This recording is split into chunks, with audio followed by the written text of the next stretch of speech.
What's up, guys? My name is Joel, and this is my guide on how to do the Acer Nitro 5 AN515-43 install. And I looked up other YouTube videos, and none of them looked like this, because most of these YouTube videos will say there's an HDD or SATA drive connector here, right next to this little golden screw hole.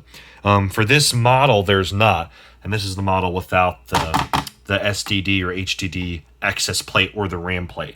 And I've already upgraded the RAM to 16 gigs, which I highly recommend. For this particular model, it comes with a bracket inside it for an SSD, 2.5-inch hard drive.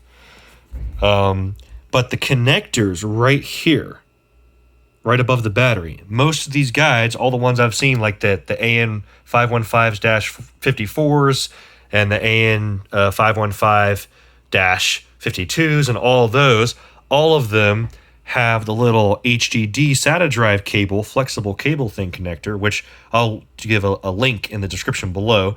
It's just a simple little $7 cable from eBay, and it's flexible and even has a little piece of tape right there to adhesive it there. And that connects the hard drive. But as you can see in the motherboard right there, it says JHDD1.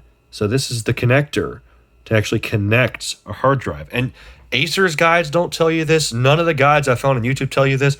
I just was hunting around on the motherboard because it says on the computer that you can add an HDD to this, and that's the drive. And it had the bracket for it, so I knew it was there somewhere. So I found it right there. JHDD1. So that's my short and not particularly well done little guide, but I really hope it helped you. And like I said, upgrading the RAM is a good thing. Very good thing with this computer. So, yeah.